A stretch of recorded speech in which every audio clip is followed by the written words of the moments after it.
Hi, I'm here tonight at the Riverside United Church with Karen Howard, former City of Ottawa councillor and lead proponent against this lack of consultation for the Canada 150 Park.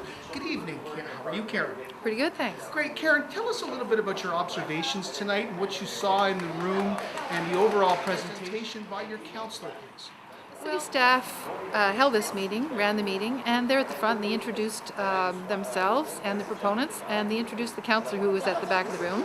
And I just assumed at some point the councillor would come to the front of the room and talk, because he is the one who has the public trust vested in him, and he was the guy who was elected. But he's at the back taking notes, and he hasn't said a word.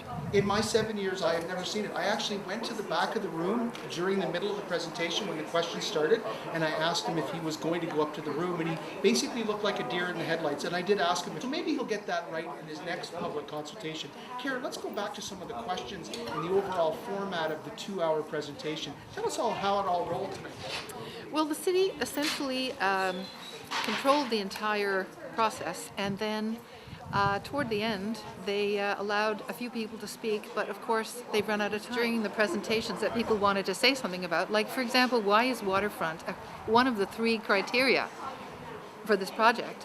You couldn't ask the question. So these things just slipped by, and we were like doped up mass just watching, but I've seen these things before. This is the way they handle public anger. This seems to be the road show that should have happened like Lansdowne and like all the other public projects that we get. There's very little consultation, and I think this is a watershed moment for both the Integrity Commissioner and the complaint that you filed today. Good for you, and I gotta say, it's a great project. We all love TVO and we all love what they're doing for kids.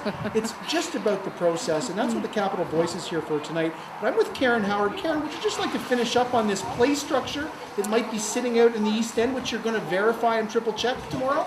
Well, I've heard that although the proponents have said that the equipment is about to be designed tomorrow by kids who are going to tell us what they need, apparently the play equipment has been sitting in crates since at least January. Someone said he's been seeing it there for a year.